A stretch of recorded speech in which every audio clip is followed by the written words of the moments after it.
What's up, everyone? Today we're going to be working on the Plymouth Satellite. Now, we did get the new frame rail from Colleen. A big thank you. We have a little bit of work on that so that we can make it so it fits perfectly in here and looks gorgeous. Now, we are going to go ahead and replace this inner frame or fender, and while we have this off, we're going to go ahead and knock the dents out and see what we can do with it.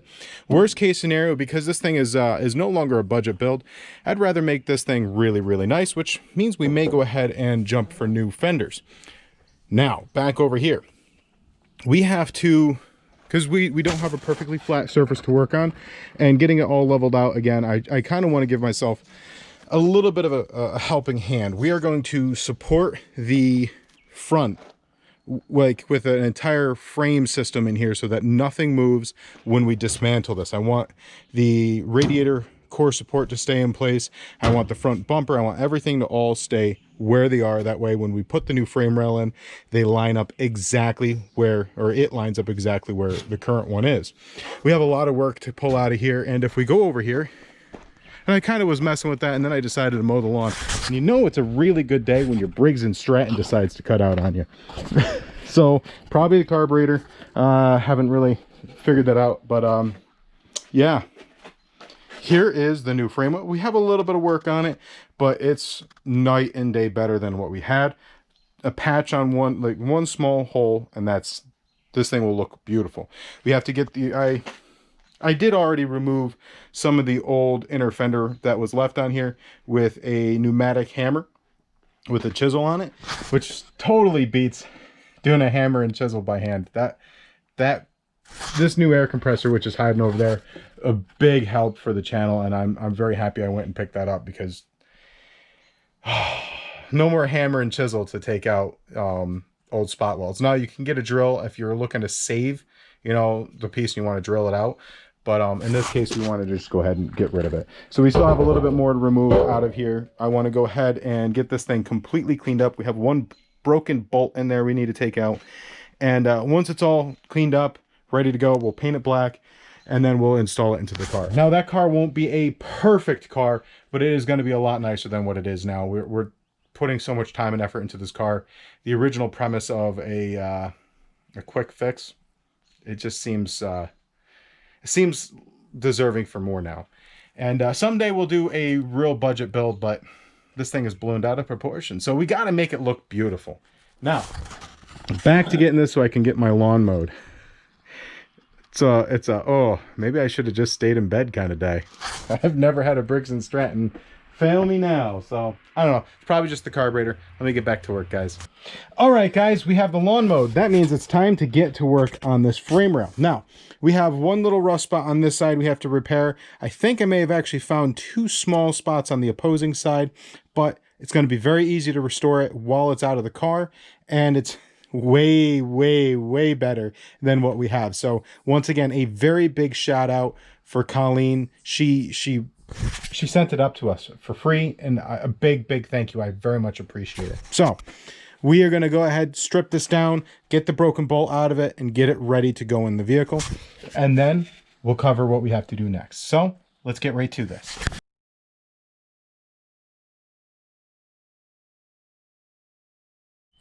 Okay, guys, we've made a little bit of progress today. I welded in and made a nice flush. I ground off my weld, so this is nice and flush.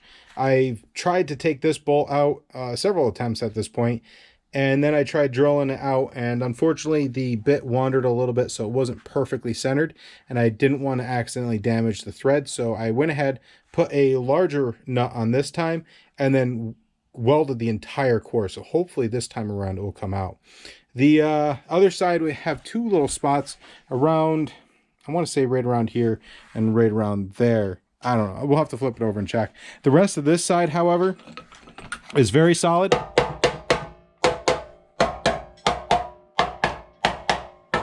Oh, and the reason why I didn't just throw paint on it, last time I did a frame repair, someone said that I just painted over the existing rust and stuff. So, as you can see, she's a solid repair. All we have to do on this side is get that off. Then once we do the repairs on the opposing side, we need to strip the paint and, residual rust and stuff. There's a few more body panel parts that need to come off. We'll use the pneumatic hammer to knock them out. And then any spots where there's, you know, residual spot welds, we'll just grind those off. So we are making progress though. Unfortunately, guys, with the tractor giving me a hard time, I lost several hours this morning fighting with that thing, so it is what it is. At least I got the lawn mowed, and tomorrow morning I'm going to start chopping up that tree and getting it ready for, you know, like I said, there's a lot of things I want to start catching up on. I've put a lot of time and effort into other things, not my lawn, so I want to start making my property look nice and clean again. It's taken a back seat the past few years, so let's get back to this, and hopefully we can get this bolt out. It's in there pretty good though. All right, guys, the last time we were working on this, we were stuck with this bolt inside this hole, and as you can see, when I tried removing it today, it just actually removed the entire nut as well, broke the welds. And so what we'll have to do is we'll put a new one inside there, give her a nice little weld, make sure she doesn't go anywhere, and from there we'll fixed. Not exactly what I was planning on doing, but I'll accept it. So we haven't worked on this frame rail for the past few days because I've been working on the tractor and getting it ready to be brought here. And big props to all you farmers out there that do this type of stuff all the time. That was pretty hardcore. I had to have lost like 4 pounds in just sweat. So thank you all who diesel mechanics, people that go out and fix these tractors in the field as a daily job. God bless you guys. That's pretty rough, and I appreciate it. So back on this frame right here, our goal for today is just trying to finish this up, get it painted and ready to be installed. Now I have a few different ideas how we're going to do it on here, and I have a few parts coming, so when we go ahead and actually do the full installation, I'll make a video specifically for that. I know my initial goal was to have it all done by the end of the video, but it's gonna be like a week before I get this one part in, and I have a lot of welding to do just to make sure that things don't shift as I, you know, put the new frame rail in. Very important that it goes in as it is. So goal today, knock off all the rest of the body metal that's on here. You have some pretty hardcore welds, not hardcore, but you know, good welds. I wouldn't say hardcore. So some spot welds, they should just come off with the the pneumatic hammer. And this side should be all set. Like I was showing you, we had to do a little bit of repair right here. And actually had to do the repair pretty much this entire area. When I started cleaning this area up, it really went down to here. So I'm glad to how this turned out. Up front here, we have some more body metal that has to come off. And like I said, put this welder in. I have a flat disc on here so we can go ahead and clean this up as best we can. Goal for this episode, get this thing all set up and painted, ready for install. All right, let's get back to work.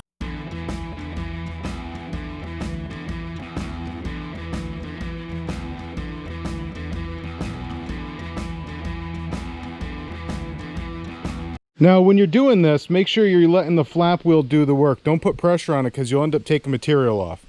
Unless, of course, you're trying to like level out the old spot welds, which I still need to do that. I might use a smaller grinder to be able to do that because it's a tighter area. But other than that, guys, after you get it to the point where you get most of the old undercoating and stuff off, you can use one of these guys. Put a little bit of time, effort, try to clean this up best you can.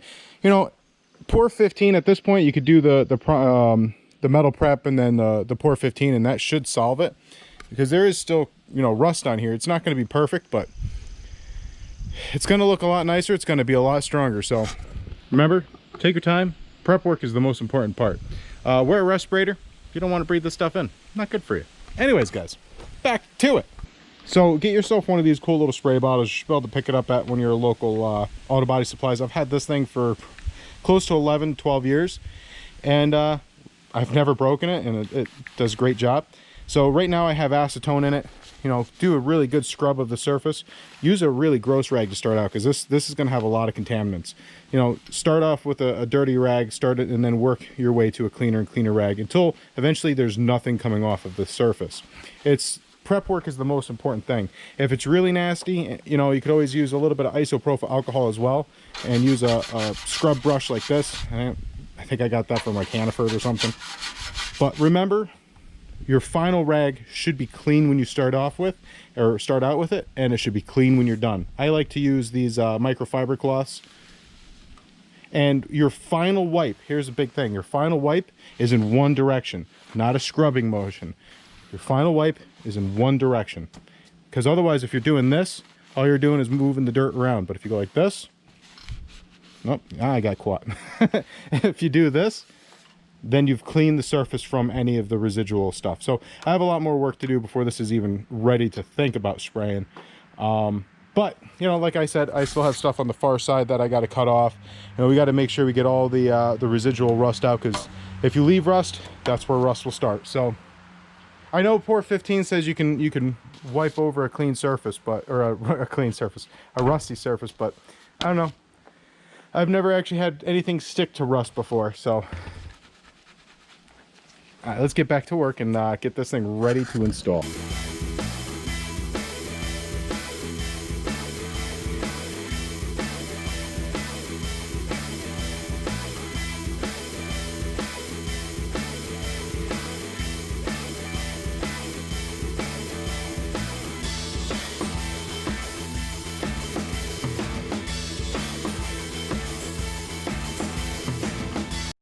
All right, guys, we are all set. And I know in a couple of my videos, people are making comments that I'm not actually doing good welds. I'm just primering over the existing, you know, rust and stuff like that. But that's a repair. That's a repair. It's not going anywhere, guys. I absolutely promise you that. So we'll go ahead, remove the rest of these spot welds all throughout here. And once that's all set, we have the lower radiator core support that we still need to remove. And that's pretty much the last of the, I guess you would say, the fat. We've trimmed the fat off this. We have to then go ahead, finish removing the rust, old paint, best we can, give her a good scrub down. And, oh, actually, before I forget, we have the old cross member that we still need to take off. So we are getting very close to being all set on this, though. So let me go ahead and knock this the rest of the way out and get it ready for paint.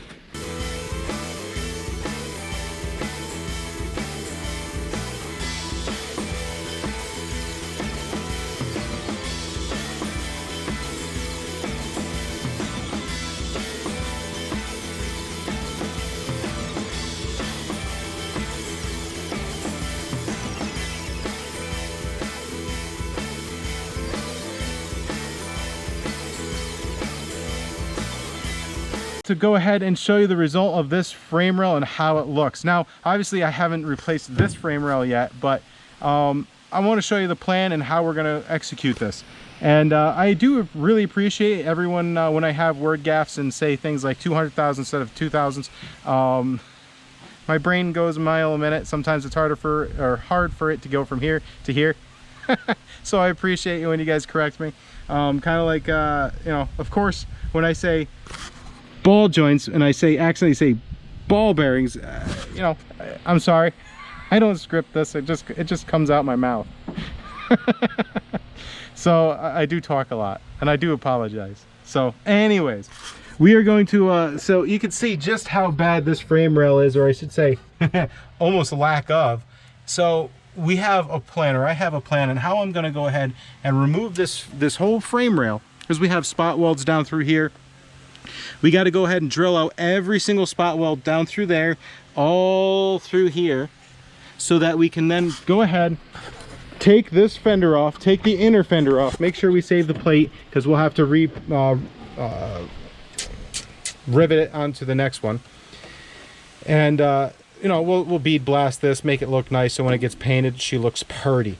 But there's just nothing left of this one. You have your hinges are attached to it, and that's all rotten over there. It's really, really rough, guys. So we're gonna pull the outer fender, pull the inner fender, drill all of the spot welds before then, because that'd be really hard otherwise. Then we're going to replace the inner fender with a brand new one, replace the outer, or not replace the outer fender, reinstall the outer fender. Then we are going to drill through the current, where the spot welds have been drilled out through the current frame rail. We're going to drill them into the new inner fender. Then once it's all nice and rebuttoned up through here, we are going to go ahead and create a bit of structure from this inner fender to this inner fender. We're going to, and you can just see just how bad this frame rail is. So once again, very big thank you to Colleen for sending us up a frame rail. You know, not only did you send us up one, but you covered shipping. I do very much appreciate it. So thank you very, very much. And we're going to go ahead from here to here, and from somewhere around here to there, and something to keep the actual K-frame in place so that it doesn't move. We'll have a series of gussets and supports so that it all stays absolutely rigid. Once that's done, we'll go ahead and chop out the old one and install the new frame rail, bolt it into place, and welder, make her look perfect, make sure that she's not going to go anywhere. And just to make sure that this thing is nice and sound, once we have the engine all in here, and before we, you know, before we do this, we'll make sure we get the engine dyno, because yeah, something might happen. But we're gonna go and beat on the beat on it, so that we know that the frame repairs will hold. I don't want them to be driving down the road and one of the frames pops off. That would be terrible. But we're not going to spot weld it. We're going to plug weld all the current spot welds, and then anywhere where there's an overlap, we're going to do a full weld all the way through the seam. I want this thing to be nice and strong. I don't want it to be too strong. I don't want it to be stronger than it's initially designed to be, because, you know, frame rails have crunch zones. So I don't know how many crunch zones you had in an old car like this. They're kind of like battering rams, but oh yeah, you guys want to see the frame rail. That's what you guys are here for. Look at this thing. So like I said, we have one weld here, or one patch here, a patch here, and a patch here. And other than that, we're letting this cure a little bit longer. The sky kind of cleared up, so I'm going to leave it out here to dry out, and before I bring it inside. Don't want to stink up the house too much with paint, but yeah, guys.